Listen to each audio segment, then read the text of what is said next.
Hi friend, I am Margot Starbuck, and at wordmelon.com, I help writers discover how publishers think so they can deliver what publishers want. My literary agent tells a story about being at a writer's conference perusing the book table when a woman creeps up behind him and says, "I'm stalking you." And so our relationship was born. Do I advise that other writers use that strategy? No, I do not. Would I do it again? Probably. Until that writers' conference, it just hadn't occurred to me how useful literary agents can be. And so I want to help you begin to think through whether or not securing a contract with a literary agent would be useful to you and your writing journey. And to do that, we're going to go through the top 12 questions writers are asking about literary agents. So buckle your seatbelt. What is a literary agent and how does the relationship work? A literary agent is an advocate who represents you as a writer. Sometimes they work alone and sometimes they may be part of a literary agency. You don't pay them out of pocket. Typically, the agent gets 15% of the advance and royalties you earn. When a literary agent chooses to represent you, they pitch your book to publishers on your behalf, negotiate contracts, and advocate for you if problems arise with a publisher. How does an agent help writers? Here are a few ways that agents can benefit authors.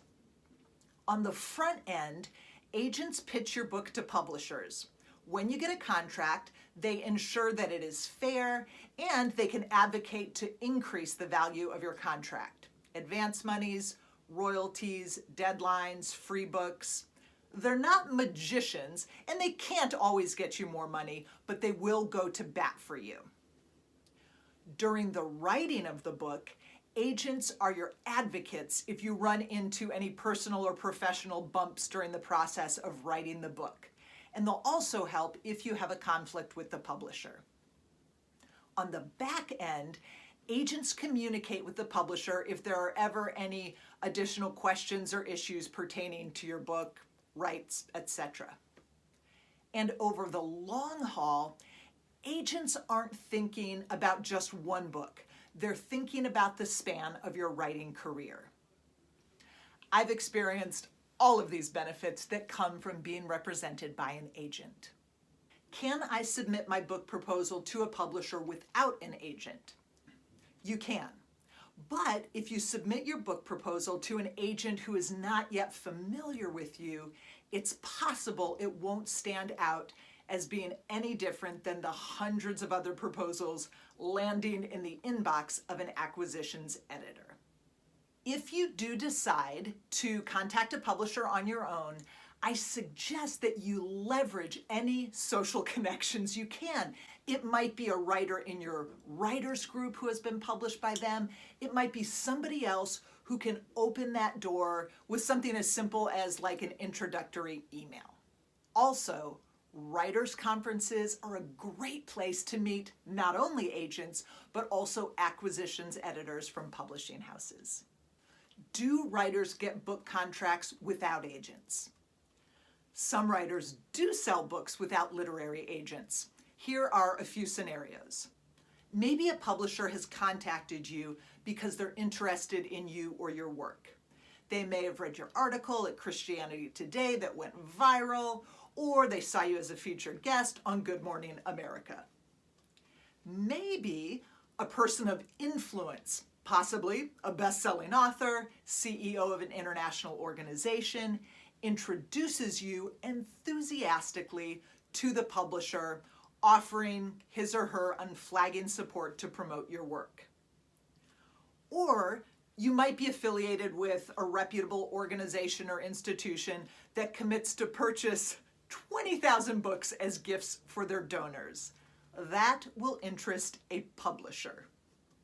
It's also possible that a smaller publisher that has a little more flexibility might connect with you and what you're doing, especially if there's an editor there who really likes what you're about. So some authors do sell books without agents. What can an agent do that I can't do for myself? Here's the scoop. When a busy editor at a publishing house receives a proposal from an agent, he or she gives it more weight than if you have scraped up that editor's email address and sent the proposal yourself. They know that a proposal coming from a literary agent has already been vetted. The agent has built relationships with publishers, and they don't want to jeopardize those relationships by sending them proposals that aren't ready for publication. And what that means is that when the acquisitions editor opens a proposal they're receiving from an agent that they know and trust, they already have confidence that it's going to be a good one. So, here's what agents are bringing to their relationship with you. An agent knows the market. They know what's selling and what's not selling. And they know which publishers and even which editors are buying which kinds of books. An agent has built relationships with publishers. Publishers trust them to bring strong content. An agent negotiates on your behalf. They negotiate your advance and royalties and contract mumbo jumbo, as we say in the biz. An agent is your advocate with a publisher if any problems arise. An agent considers the trajectory of your career. So let's say you're at risk of sort of being pigeonholed as a mommy blogger, but you really want to go a different direction. Your literary agent is thinking about your whole career. So in my case, I had written some books, but my agent saw that I had the chops to be a ghostwriter, and so he helped me move in that direction. How do I find the right agent? Not every writer is the right fit for every agent, and not every agent is the right fit for every writer. I'm thinking of a young, Black, progressive, Christian writer who is an activist in New York City. And as she researches agencies, she comes across one that represents lots of Amish romance and devotional guides for teenage girls. I'm just going to say it. It's likely there's another agent or agency that could be a better fit for her. So I want you to do a little homework.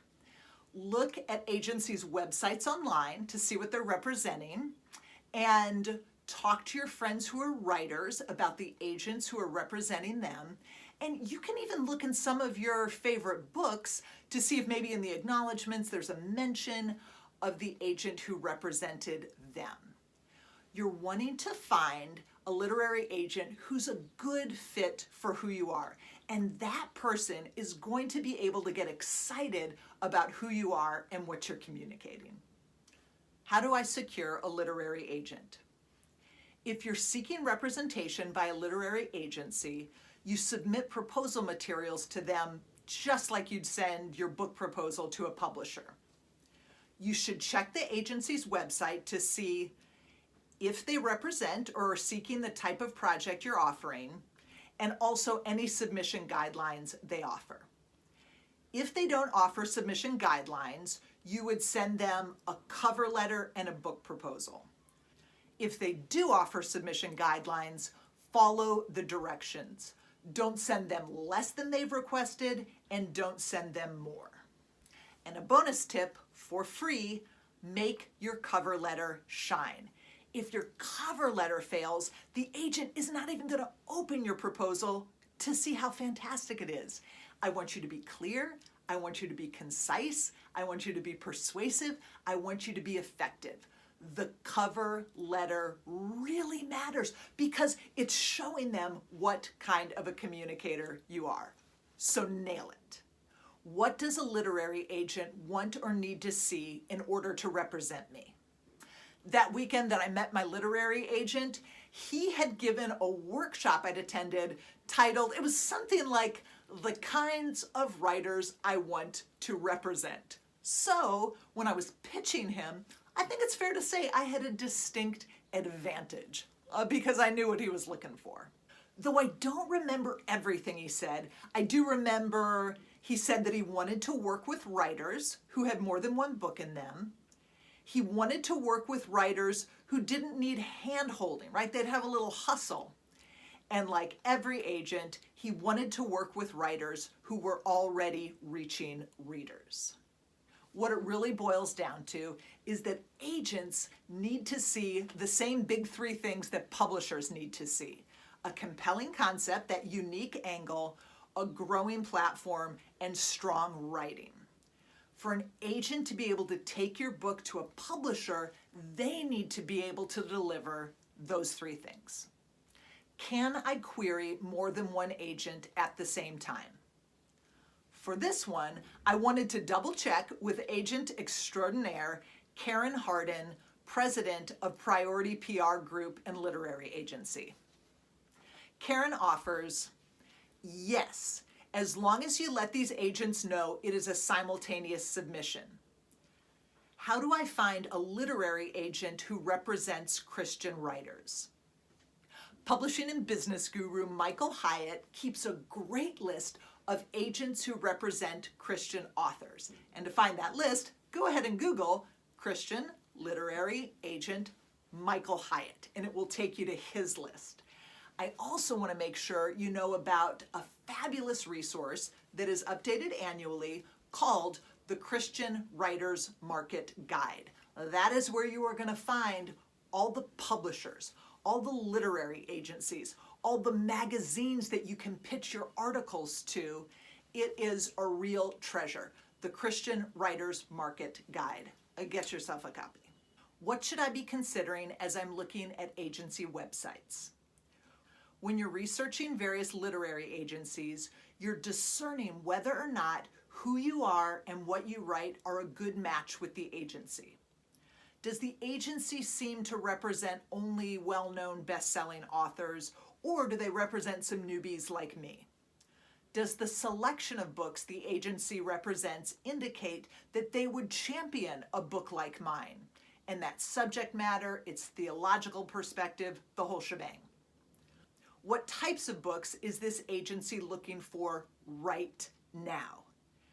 Dig around the site, because the agency is often going to post the kinds of projects they do and don't want to receive, because that information benefits them and it benefits you. If an agency doesn't accept like poetry or sci-fi, don't send them poetry or sci-fi. And by all means, do not send it promising them that yours is so good, it's sure to be a bestseller. Nope, don't do it. Is there a situation in which I should pitch my book without an agent? Okay, you already know that agents need to see the same things a publisher needs to see: a compelling concept, a growing platform, strong writing. And if you're not bringing those three, it is going to be very difficult for an agent to say yes. But let's say I'm working with a writer who has a great idea that's meeting a felt need, and she's executing it really well with strong writing, but she's not yet reaching large audiences. In that case, rather than direct that writer to seek representation by a literary agency, I might steer her toward a smaller publisher. As a rule, larger publishers have to see a large platform, but those smaller publishers have a little more flexibility to take a chance on a budding communicator. The advance will be smaller, fewer dollars, but they can say yes to some projects that larger publishers can't say yes to. That said, there are always steps that you can and should be taking to grow your platform. Writer friend, I'm so glad that you're sort of considering whether or not seeking representation from a literary agency is the next right move for you. And to give yourself as many options as possible, keep working on those big three things: a unique, compelling concept, keep growing your platform, and offer strong writing. You can do this.